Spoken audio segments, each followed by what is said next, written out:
Good afternoon, everyone. Bobby Cleveland, Executive Director of Oklahoma Correctional Professionals, along with Representative J.J. Humphrey. And J.J. Humphrey is running for Lieutenant Governor. Bob, I always forget to tell people that, that I'm running for Lieutenant Governor. I got to start remembering. Got too many things, too many irons in the fire, Bob.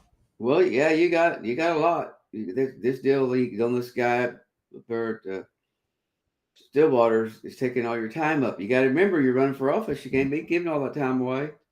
Jesse Butler, Bob, there's so many sex crimes up there that seem like getting swept under the rug. But when you go from being 75 years, you're going to get 75 years to 150 hours of community service and strangulation and rape by instrumentation, all covered up, no record.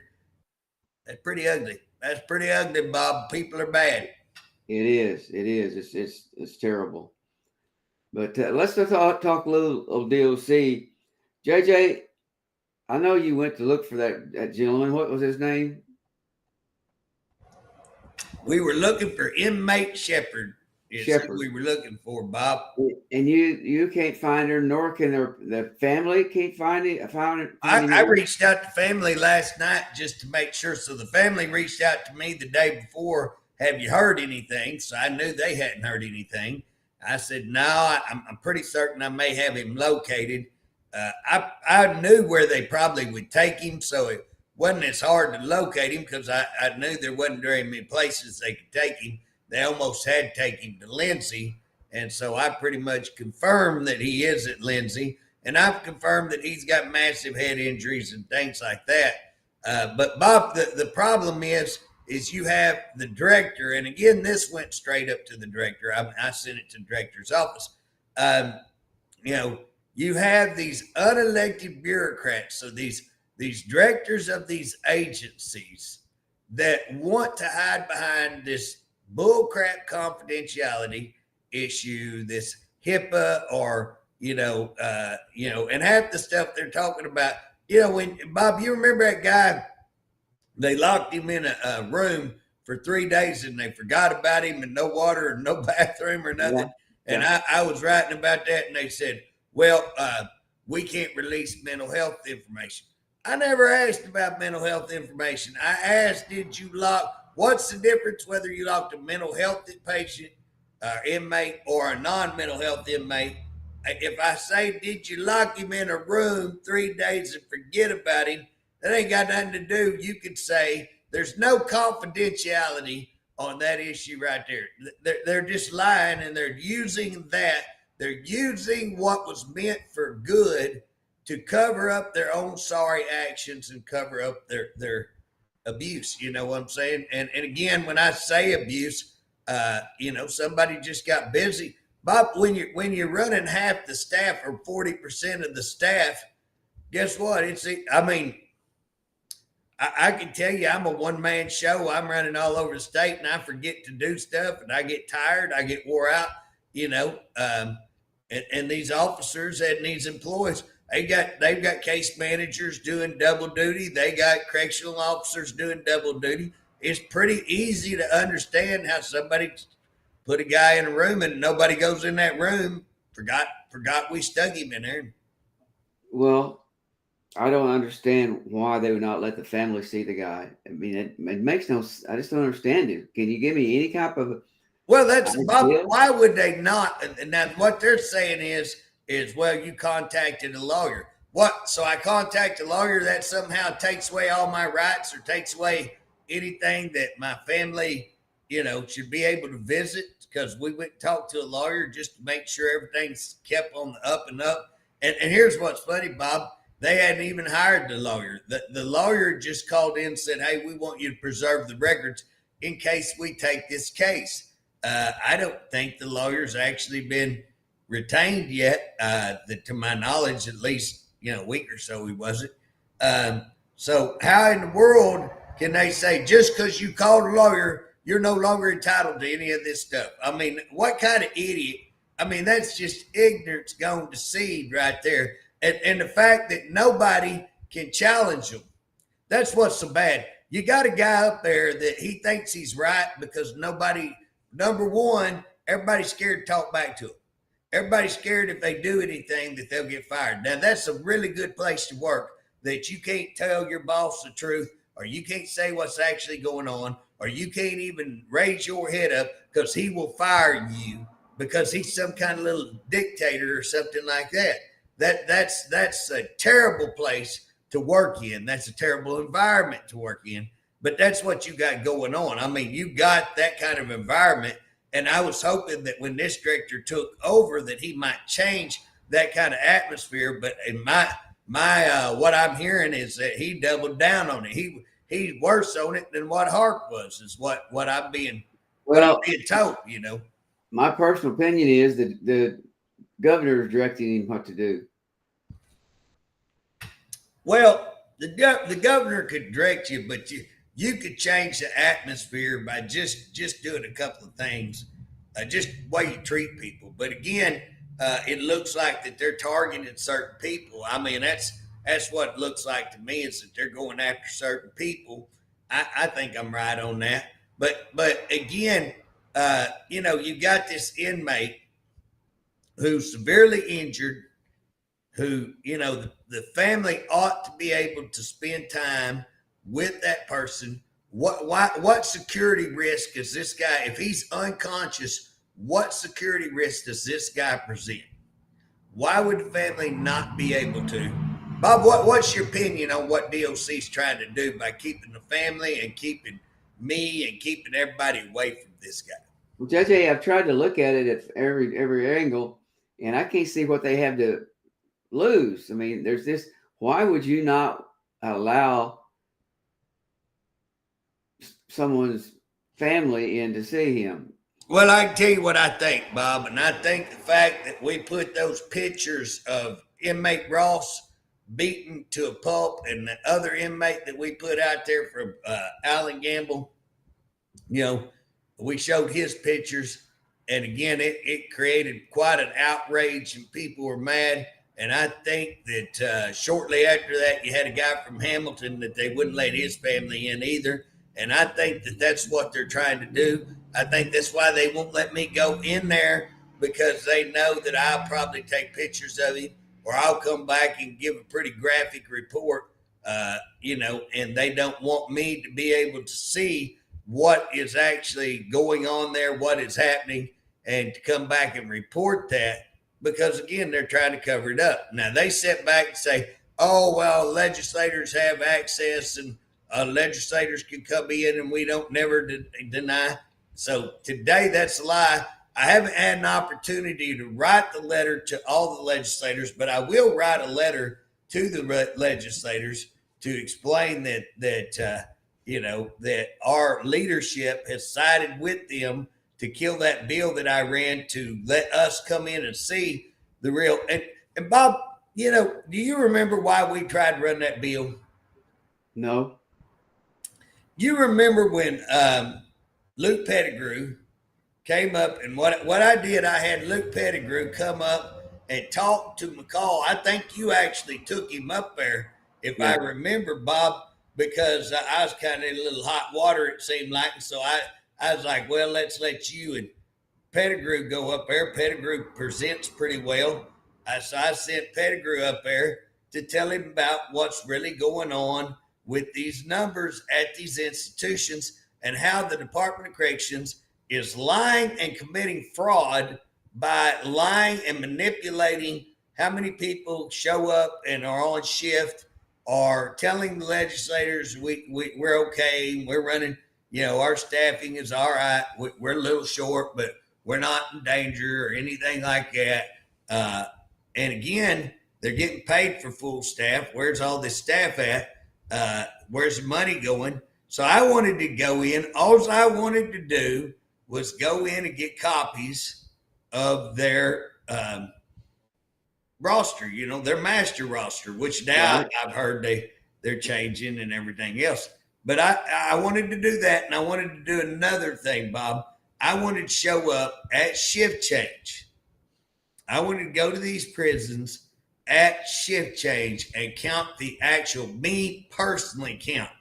So I could see personally, did that count line up with what would be funny is to go in there and they have a roster saying, oh, we got 28 people, and then to walk in there and go, you only got 12 today. Ain't that funny? Ain't that hilarious, and go all over the state and do that and show that they're lying on these forms. But again, Bob, they're in cahoots with the director. So here's the deal. The director has successfully, under Harp taught this director how to do it. And what happened, because Harp was in tight with the governor, then he was able to bypass. He gave the Senate chairman's daughter a job. And so basically he had to direct into the Senate chairman at the time, the budget chairman, and he had to direct into the leadership at the House. And what he did, he bypassed all the legislators, and he would go over here and get an office without going through proper legislation like he's supposed to. So he'd go over here and get $100,000 a month and never get legislative approval. And he did that, got that new office. It's illegal. You go look it up in statute. And again, our people, Bob, now you'll probably remember this. Remember the last budget meeting that I was allowed to go into, okay? And so if you remember, Harp was telling them he wasn't coming. And that's because he didn't want to come in there with me. Then they come in, they say, okay, we're running a little late, but he is going to come in. Then they come in and say, Humphrey, everything has to be about the budget. You can't talk about stuff that ain't about the budget. And I said, well, everything's about the budget. I said, I ain't going to talk about nothing that ain't about the budget. I'll talk about the budget all day long. So he comes in, I start hammering him on his raise, which is part of the budget. I mean, it's money, it's part of the budget. And I start hammering him on this office and, here's what the law says. Here's what the law says. What about this? And then they said, JJ, you just need to write down all your stuff and you need to just give it in writing to him. And then they went to asking about some of the craziest stuff that didn't amount to a hill of beans, cut me all the way off. I couldn't ask any questions, couldn't get any answers, and let them off the hook. But that was the plan. I mean, I could tell you he was in the leadership's office, and I can tell you our chairman got called to that office and told, don't let JJ ambush them. Don't let them go after them. Now, that's what's going on. Our own legislators are covering up for these criminal type acts that the Department of Corrections are doing. And the Department of Corrections hiding this guy and moving him. Bob, I think they moved him. I think they moved him from OU on purpose so that I couldn't go in there and see him and verify what he looks like and verify what was done. And Bob, I think that they are covering up murder. I think that they are covering up stabbings. And Bob, that's why we come out with this. And I've had a great time laughing about, the operation, the op Clean Slate. We're going to Operation Clean Slate. And I've had a good time naming our operatives, our CIs, our confidential informants. But guys, y'all need to get on board with this. This is a way that we can get this information. You can come in, you can create your own name. We don't even have to know who you are. If I've got, we had a new one, Butterfly Love. Butterfly Love is added to the CIs, and I'm getting a lot of great information from that confidential informant. And again, we've got 4 or 5 other confidential informants, and we verified. Bob verified the other day that prisons are running below 50%. Below 50%. Some of them. I think they're at 42%. It's 42 or 44, something like that. But yeah, I mean, here's the deal, Bob. That's not what I think. And again, I'm not saying every prison is that way, but some of your more critical prisons, that's the problem. And again, 50% is wow. You go below 50%, and again, you got problems. You got massive, massive problems. Well, you look at Jackie Brennan. where they combined Jackie Brennan in with Oklahoma Corrections with McAllister, the OSP. yeah, I'm sorry. They combined them, and they had people quit and leave. So then we had one bad apple. So they go take Jackie Brennan, make it a bad apple too, but having to use their people who are trained to work with those type of inmates. Well, Bob, they didn't combine the two. That's a misnomer. They didn't combine the two prisons. All they did simply put, they robbed correctional officers from Jackie Brennan to put over at OSP. And again, here's where I'm at. And I know a lot of the officers won't like what I'm going to say here on Jackie Brennan. But if you work for the department, and especially if you're on the same grounds, I mean, Jackie Brennan's here, OSP's here. If I need you over here, then I'm going to move. If you're working at a chicken plant and they need you on the south end of it, loading trucks, or if they need you, you're missing the point. You're missing the point. These guys are working Jackie Brennan. They're trained over Jackie Brennan. They're not trained to do the same thing that OSP. They're doing. It's altogether different prison than Jackie Brennan. Well, Bob, I was probation pro officer, and they used to put me to work at OSP all the time. You know, I was lower than that. Here's where I'm at. They can put them in positions that they're not down there. They can put them doing things that are support type, and let those that know how to handle the actual going out on the run. There's ways to do it. But the bottom line is they're not doing that. They're not doing that. Here's the deal, Bob. The bottom line is they don't have enough officers. Even when they rob. So if you rob Peter to pay Paul, guess what? Peter's over here short, you know. So Jackie Brennan now, instead of having one prison that's shorthanded, now we have two prisons that's shorthanded. And now people quit because they don't want to go. And listen, I don't really blame them for not wanting to work over there because, again, things are pretty ugly, they say, you know. And so I don't really blame anybody. You know, if you wanted work minimum, that's where you want to go to work, and you've worked there, and you didn't want to work maximum. I get that. And if that's important enough for you that, hey, I'm not going to work it and I'm going to quit, I don't blame you, and I understand you 100%. But at the end of the day, I also understand if the department's short trying to put people where they need them, and I understand that. But the bottom line is, why are you so short-handed? Why are you in a prison town? Bob, McAllister is steeped. I mean, that prison is part of McAllister. If you go around McAllister, they've got those statues with prisoners, or the bull riding with prisoners. You know, I mean, they're steeped in it. They want the rodeo back. They want all that. They're for the prison. How is it in a town so supportive of your prison that you can't get anybody to go work out there? Why would that be, Bob? Because the way they're treated. Oh, I guarantee you, it's just like what they do right now with this inmate, keeping parents from seeing him. The same thing. You're out there just trying to do something dirty.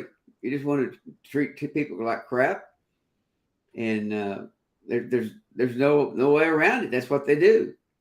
They bully people.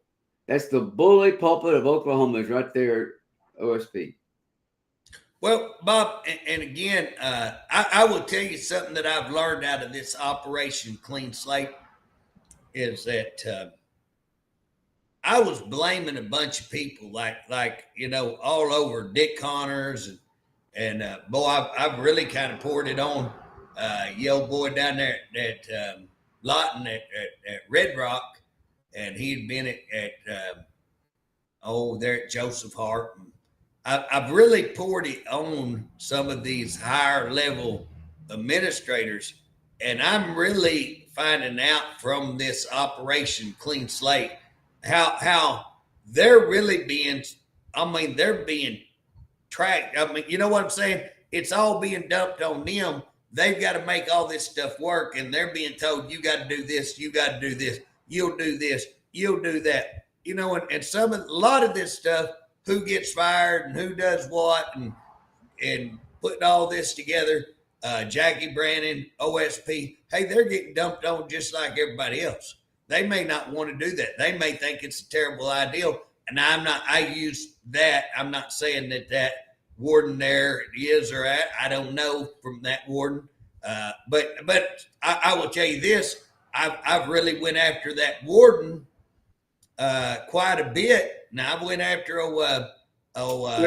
Quick, yeah. So that's the warden there. I went after old Quick pretty hard because she tried to fire an employee there that I thought pretty highly of, and I can tell you this: what's coming out of this clean slate, the information I'm getting, and I don't know whether personally on that employee, I don't know all the details, but I will tell you this. Those levels of people are getting dumped on. Bob, I had a person, I got pretty tickled on this. I had a former legislator was at a place, and one of these higher ranking people in the Department of Corrections was visiting, and so this ex-legislator come back and said, hey, I heard a really good compliment on you. And I said, what's that? He said, old boy told me, said, you're pretty loud and you're pretty obnoxious, but if DOC would listen to you, you could fix this place, and that you're 100% right and you're trying to do the right thing. And I said, well, here's the deal. I said, that makes me feel good. I said, that guy better not be heard saying that. He'll get fired. And then some boy told me, he said, I was shocked. He said, I was shocked that this guy would say that, because he said, everybody knows that they hate you that much and they would fire. That's how petty they are, Bob. That's how sorry they are that you would ruin somebody's livelihood, take somebody's retirement because they talked to somebody or had a different opinion of you. That's how sorry. That's sorry. That's cowardice. That's sorry, okay? But that's where they are. And all their employees know that. Bob, they know that if they talk to me or they talk to you, so that's why we had to come up with this Operation Clean Slate.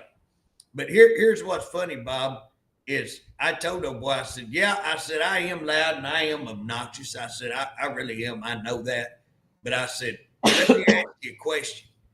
Do you think that I would be getting the attention on this issue if I had not been the person I am, if I had not been loud, obnoxious, bulldog, stay on them? I said, guess what? Nobody'd listen to that. And I said, even as loud as I am, we still don't have the governor. We still don't have the House, but we're going to get it. I feel confident that we are turning a corner. I feel like the momentum is on our side. And Bob, I can tell you this, and Director, if you're listening, hey, that inmate that you wouldn't let me see, I walked out of that hospital, throwed up a phone, made a video, and that video is somewhere up above. It's probably 110. I don't know. Last time I looked, it was at 104, 106, and that was a day or so ago. That video went boom overnight. It's got 500 or 600 shares. Bob, when you get 500 or 600 shares, that is huge. And what that tells me is that there's a lot of people out there agreeing with me and you that this is unacceptable. This is just, I mean, you know what? Even for DOC standards, this is even lower. They ain't got no standards. I mean, the bar is laying on the ground for them. This is even below that, It just smacks of problems. I think, I feel like. Well, it makes no sense that they're getting rid of, they're not getting rid of, why they are doing this to this inmate, not letting him see his family or anybody else. There's no reason at all. I mean, I'd like to know what their reason is. They got some kind of something up their sleeve, but I think you're probably right. Is because of the way the guy looks and all the stitches he has and everything in there. But that's really not I mean, it's not my job. My job is to look after the correctional officers. But I think it's kind of two goes into one here in that situation, because when we see people getting beat up, that just proves that we don't have enough officers. Well, Bob, our job with OCP, and I'm glad you bring that up because I've had a few people say that here lately, that we are way more interested in the inmates than we are in the officer. The reason that we're talking about what's going on in the inmates, when you're looking at stabbings, when you're looking at overdoses, when you're looking, and that's what we're given. We're given the numbers. We're Hey, given how many deaths be that? We didn't talk about this yet. How many deaths have we had? I think we've had two this week, Bob. Dick Connors and Great Plains, I think, were the deaths. One of those happened right after we got off. So I'm kind of going, what I do, Bob, I go from one show to the other. So when we get through today, then I'll just start a new slate and start trying to keep track. So we didn't report one last week that right after we got out, I got a report, hey, they had a death. And then I've got a report that we had one at Dick Connors. Now, Bob, I'm getting reports that they've had lots of stabbings, lots of beatings, but it seems like there's a problem that they had started last week, and we kind of touched on that, but it's still kind of going on from the reports that I'm getting, is that you have a gang war going on. The Sorrentos, I think is how they say it, and I believe it was the Hoover Crips. I'd have to go pull up and, with all this rape stuff and all the other stuff I'm working on, I think I'm pretty correct when I say that, and that's resulted in a lot of stabbings, a lot of beatings, and so again, I think we had some officers hurt too. Yeah, I think there was some officers attacked, and Bob, that's what we say. When we're talking about all of the violence. The reason we're talking about the violence is because you, the officer, and you, the employee, because we want to make certain that you employees, you case managers, you wardens, all of you staff realize OCP is not just about officers. It's for all employees of the Department of Corrections, and we're going to fight for all of you. And if you've been listening, I know last week I think we talked, Bob, about, and that's what's so funny. People only hear what they want. Yes, we do talk about inmates dying, and we do talk about violence in the prison to show the environment that our employees are in and are having to work in, and to show that, hey, what the conditions of the prison is. But we also talk about, and I know we talked about this last week, Bob, the shortage in the case managers and those people who are record officers. And so when you have those type of shortages, then what you start having is a big, big problem in keeping your discharge dates, keeping up discipline, keeping how much time should be taken off of discipline, when they should go back on their good time, when that should be returned. All of those kind of things. Did they take a class? Were they supposed to get credit for that class? All of these kind of things go by the wayside. And Bob, I remember talking about that if we miss those discharge dates, guess what? That's a lawsuit. That's critical. That's civil rights violations. So we are talking a lot about the correctional officers. Bob, we talk about working overtime all the time. We talk about working those extra hours on that bill that you passed that says you can't work past a certain, amount of hours. And again, you have people who are going to just, push it to the limit right there and try to work them and try to get all that in there. We talked about overtime. I think we talked about that, the department, Bob, we got that raise, that big raise, because they said they had 1,700 and they had 940, I think, whatever it was. And so we were able to get that raise. Bob, they're right back. They're at that same spot again. And what people need to understand, they're making their payroll off of that, okay? They're making their payroll off that difference. but then we're giving them. So this is what they're going to tell you employees. This is what they're going to tell everybody. Well, we're making the payroll there, so they use these pins, these positions to say we're not going to fill them. We freeze them. So they're doing it on purpose. It's not only they can't get employees, they have a hard time getting employees, but they're also on purpose freezing, not trying to hire so that they get this money, and they're screwing you over so that they can get this money. And then they're sitting back going, well, we have to, that's how we had to pay our overtime. That's how we're making our overtime. That's a lie. We give them overtime. The legislators build in overtime. I think we've looked at that, Bob. You remember 22, 21 I said 20,000. I don't. Yeah, it's 20-something million, I think, that we give them for overtime. So again, them saying that's false. That's a lie. Bob, you remember old Justin Jones? Yeah. And again, guys, Justin, I can tell you this: Justin knew corrections. I mean, you know, you can argue whether he's good, bad, and I know some people just don't like him at all, and for good reason. They got their good reason. And but here's the deal: old Justin, when he was in there, he was taking money and he was hiding his budget under OCI, so Oklahoma Correctional Industry. So he was taking money and he was sliding it over here, and then he's telling the legislator he was broke. And then what he'd do, he would furlough. So he'd say, well, we're broke, we're going to have to start furloughing. Well, he'd start furloughing his employees because he knew that was going to affect their retirement. It messed their retirement up. I was one of them. I mean, I got furloughed twice on that, I think, if I remember. But they furlough you, and then they know that's going to make me mad. So guess who I'm going to call? I'm going to call my legislator, and I'm going to call and just chew him out. Why can't you fund us? Why can't you get us money? Why are you taking care of all these other agencies? Well, I'd like to know what their money is, the overtime money, how much money they're spending. I'd like to know. Who knows whether you can. But, Bob, what I'm telling you is the games they play.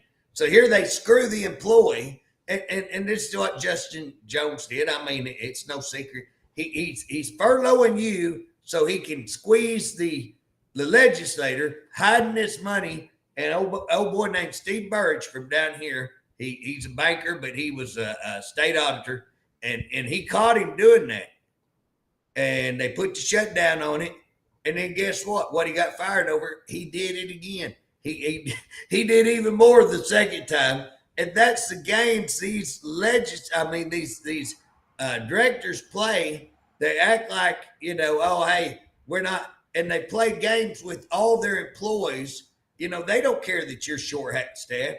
They don't care that you get beat. They don't care that you watch people die right in front of you and what that does to you and your emotions and everything. They don't care that people are being raped. They don't care that people are being extorted and all the stuff that's going on in these prisons. They allow it to happen so they can manipulate funds and they can keep their little high-dollar, gravy-tained positions, and they fly all over the state and have, you know, wine and dine, get drunk on the state's dime, and guess what? Have a big old time for 3 or 4 years until it, you know, okay, they're going to ride it as far as it'll ride, and then they'll draw this huge retirement and say, hey, you know, and again, Bob, it just infuriates me at how people can do their employees like that. And that's what they're doing. This overtime issue, that's a lie. And guys, that's the stuff we're working on. Y'all may not see it, and maybe we don't discuss it enough. Maybe we don't explain it like we're explaining it right here, but that's the stuff we're working on. We're working on how many officers do you have down there? How come you're letting this go? Why are you allowing it to be so shorthanded? But guys, guess what? We started this by saying we brought Luke Pettigrew in. We asked for subpoenas. They wouldn't give us subpoenas. DOC lies and won't give us the paperwork. That's why we were having to try to subpoena. DOC goes into our leadership and says, don't let him have nothing. Don't let him get nothing. Don't let JJ do anything. So guess what, guys? That's why Operation Clean Slate. We can't just say it. We got to have the proof. We've got to have the proof that they are falsifying numbers, that they're falsifying reports, that they're covering up Prius, that they're covering up murder, that they're covering up, and they are. Hey, guys, we know this. We have officers telling us. We have people telling us. But we've got to get the verification. That's what I think in one of the pods, they said they had 60 inmates in one pod. And they did a search of cell phones. We're going to get all the cell phones out of here. Guess how many cell phones if they get? 60. Out of 60, I would say 180. They got 60 phones. So now they Yeah, want to make a big deal out of the phones, in which it is a big deal. But you can't, just because you're going to get this new thing in where these guys can't talk to anywhere else other than just right down when they want to do it there at McAllister. Try to limit just to McAllister. You cannot do that. It's just not going to work. But until you get more people, they wouldn't be all this murders going on with the inmates. There wouldn't be all the hardship that these guys are going through right now if that management would get people. Well, Bob, a lot of those people, and again, I understand having phones in there. It's a big problem. I mean, it's a very, very big security risk on that. It's a problem. But here's the issue. You have your administration making a contract, which I'd really like to. You got to follow these contracts out. They're there's some sketchy stuff going on there. Okay. But you have a contract. And so now you've got this company going to come in and they're going to control all the phones and they're going to have all of everything, tablets, this or whatever. And guess what? They're going to charge you an astronomical. Now, here's these people who, their loved ones don't have a whole lot of money probably, because guess what? They're paying all this stuff in prison. And now they're making, it's not enough to make money. I don't have a problem with having a phone in there and inmates having to pay for the phone. What I have a problem with is making quadruple what that phone call and making bank and huge money off of these people because they want to talk to their family. Now, they can't talk to their family, and what are you going to expect them to do? They're going to get a phone. And so that's a big reason. Now, of course, the drug dealers want a phone, and they don't want anything tracking. I get that, but a whole lot of it bothered in the last 3 years about the druggies. I mean, yeah. Well, a whole lot of those people just wanted to visit with their family, and understandable. I mean, because guess what? You made it impossible for them to pay to talk to their family. So here's the deal. That phone situation, you can throw a lot of that back on the administration for creating a situation, creating a issue to where that, guess what? They've got to have that. You're going to look at a lot of, I'm going to predict if they're going to keep charging as much as they are on clothes, you're going to see a lot of contraband coming in on socks, underwear, that kind of thing. And Bob, I don't know whether we talked, I think we did talk a little bit about this, the Hoover Crip Day that they was letting them get DoorDash down there at Allen Gamble, and they were celebrating. The inmates had a cookout. Let them have a cookout, celebrate. And I was told that they were going to have UB. They could not just have Hoover Crip Day and celebrate that, but the UBs were going to get their day, and or UABs, whatever you call them, Area Brotherhood. But they're going to get their day, and they're going to get to celebrate that too. So I guess they get DoorDash brought into them too if everything's going to be equal and right, and they're going to get food out of the kitchen to go out there and have a big cookout. Sounds like I mean, you know what I'm saying? That is insane. It is unbelievable. Bob, I think I talked about this last week as well, but it's just so unbelievable, over the top, that it's worth mentioning again, that they were letting the UBs give underwear and socks to these guys who can't afford underwear and socks.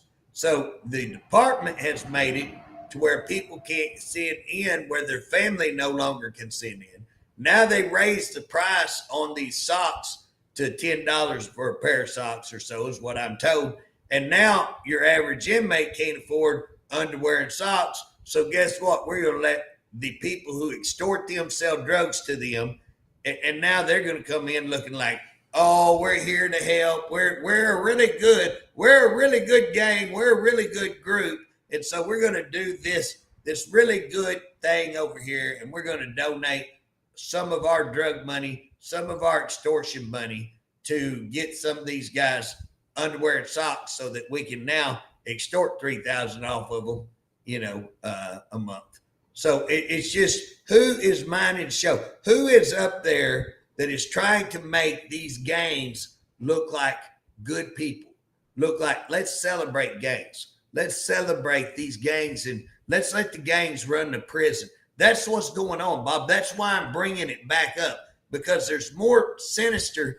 I believe this is more sinister. I believe that there are people in the DOC administration who are very tied into the gangs. I think you have people that are very friendly, even past friendly, maybe working with gangs, maybe part of that gang in a way, and that they are now trying to make these gangs look like, oh no, they're just a really good civic club.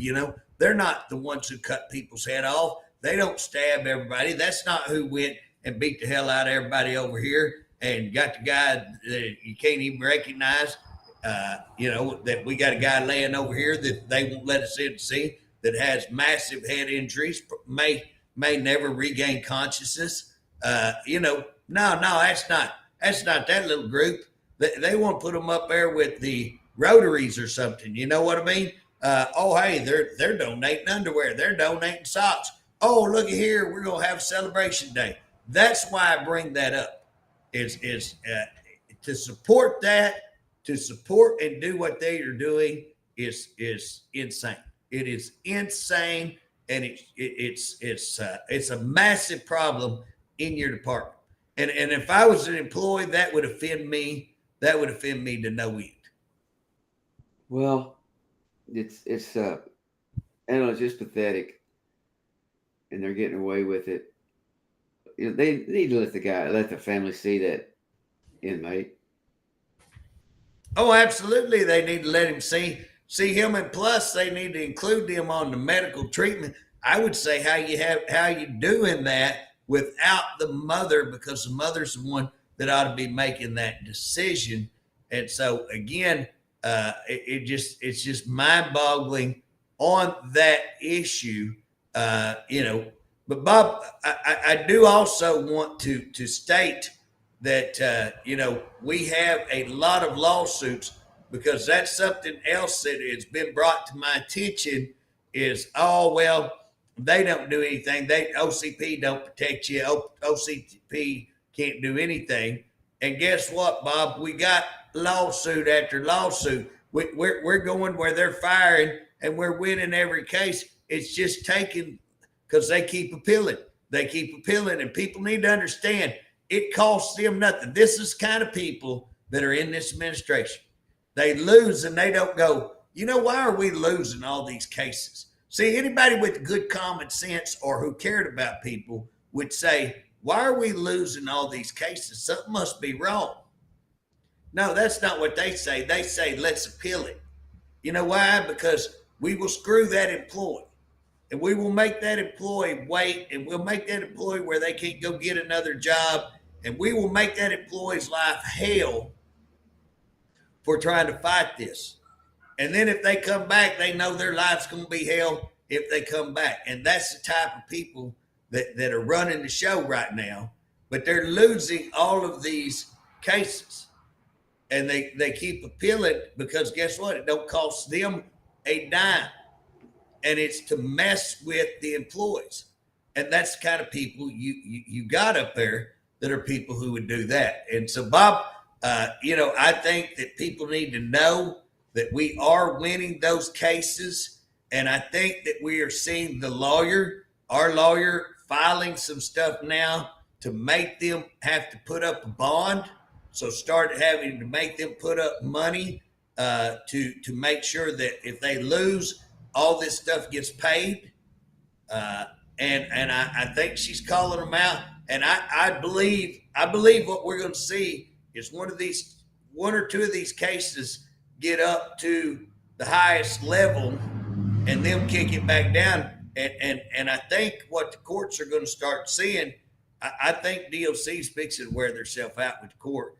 I believe, and the court will start saying, you knock this stuff off. And that's what the court ought to do. If I was a judge, I would call the director up. I would subpoena the director, and I would subpoena that person that calls herself legal counsel. I have a hard time calling herself. I mean, she's not the baddest I've ever seen. But Bob, I would call them in and say, you throw another frivolous case on here, and we're going to make y'all pay huge. And I'd make them pay for wasting the court's time and for the treatment of how they treat their employees. And Bob, something's got to be done, but we're doing it, and we got the lawyer doing it. We're winning, and that's what I want to tell people. We are out there fighting. You may not see that, but that's what's going on. And so Bob, I'm trying to address all the stuff. Is there anything else that you've heard? I mean, we're getting a lot of feedback all of a sudden. We're getting a lot more feedback. And guys, I appreciate that.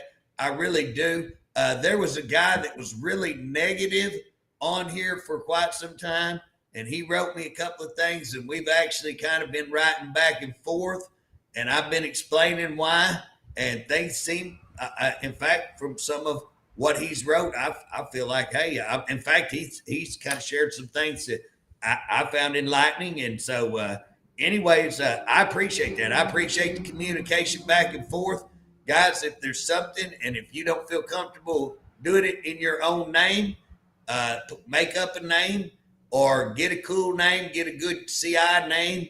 If you need help with that, let me know. I'll come up. If y'all want some of those, we'll give you a list, and you can pick from the list we'll make up. But guys, we need I appreciate all the information you give. Calling me and Bob, people are calling Bob, people are calling me. I appreciate information, but let me tell you this. Bob, do you get very much information that shocks you or you didn't already know? No, I don't think. It seems like I already. Well, it depends on how you want to look at that. I confirm it. Someone tells you stuff that can't be happening. They can't be doing that.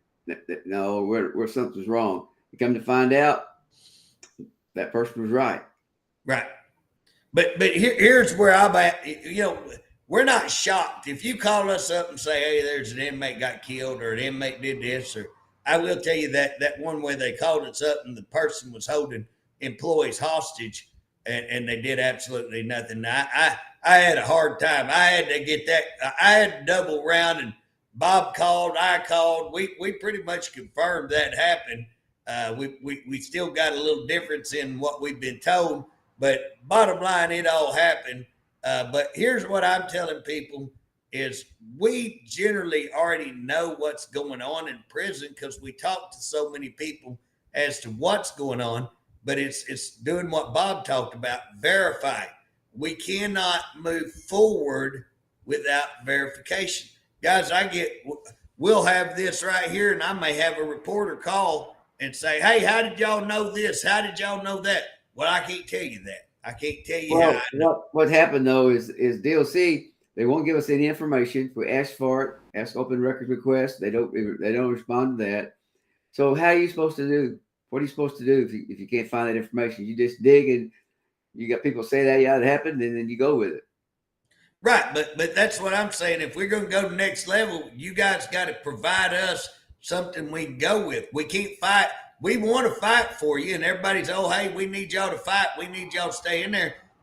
Guys, there has to come a time where you got to jump in and you got to help in the fight. We want to fight for you, but I don't have the records to fight for you. I don't have all the information to fight for you.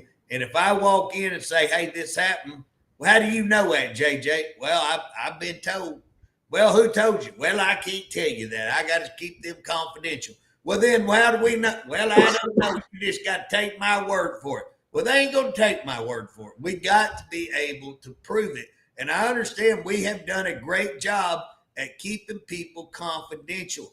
I had no problem keeping you confidential. That's why we're having the made up names, and we're having a lot of fun with that.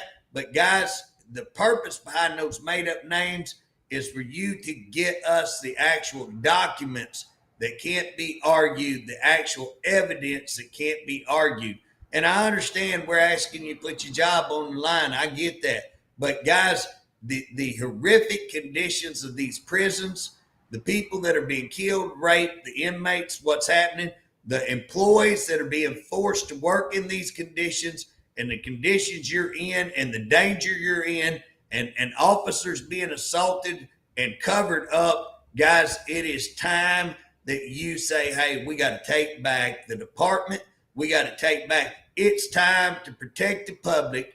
It's time to protect the employee. You took an oath. They got that ignorant oath. Hey, let's have our motto back. Let's have the real motto of the Department of Corrections. What you were trained and what you ought to live by is protect the public, protect you, each other, us, protect one another, get one another's back, protect the employee. And we have taken that oath, that duty to protect the inmate. We did. That is part of our mission, our motto. And guess what? The Department of Corrections is failing miserably on all of those. They're failing us miserably. They're failing you miserably. And it's time you step up and live up to our mission and our motto, and hold the rogue administration responsible and accountable to that mission and motto. They may try to make it go away because they can't stand up to it, but that's what we need to hold them up to. I can't remember now what particular case it was, or what motto, what they put changed. But I remember asking the guy about it, and he said, it's all just paper. It doesn't mean anything. They don't do it. It just sounds good.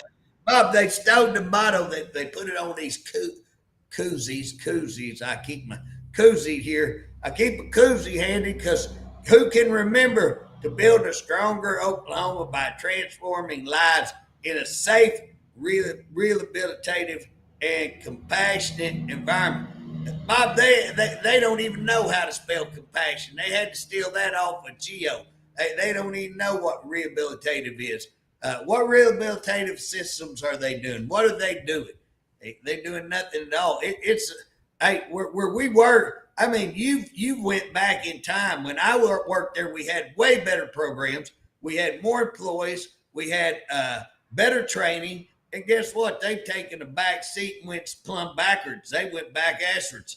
And, you would think it'd be improved. And they're all going to this icon system.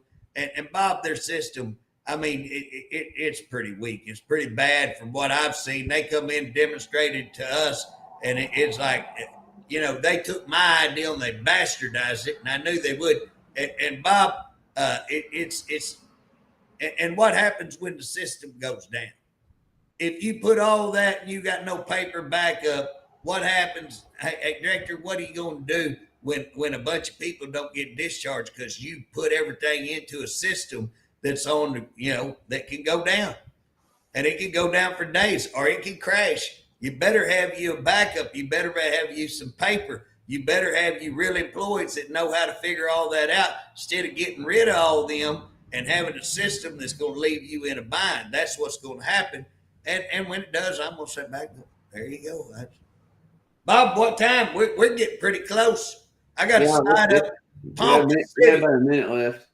I got to go to Ponca City when we get off here, Bob. I'm going to speak to a graduated class of cadet officers, police officers up at Ponca City. And then I'm going to go back to Oklahoma City, and I'm going to do a podcast with National News, I think, the National News Network, on this Jesse Butler case and what we've got going on. Guys, Pay attention. Stillwater is huge. What's going on in the criminal justice system in our state? Hey, watch this case today that went back to court. This Moon lady who DHS come in and took her kid and made the kid, took them on the weekend. They did that on purpose. Took them to the hospital, and the hospital said, we're going to ignore what this mom wants. Mom was giving the kid treatment and everything was going good. They didn't agree with the type of treatment. So they took the kid, started giving him treatment, give a blood transfusion.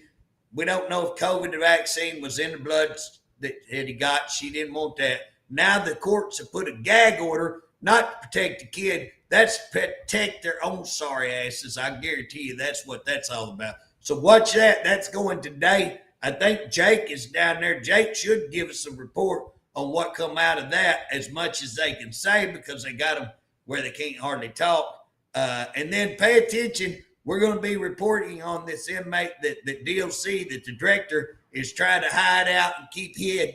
Director, let the family have a day with the kid. JJ, I think we're going to close down right there. And I appreciate you, all the hard work you do for OCP. And we'll just see you. I guess I'll talk to you tomorrow, but we'll see everybody next Friday. Sounds great. Y'all have a good day. All right. Bye-bye.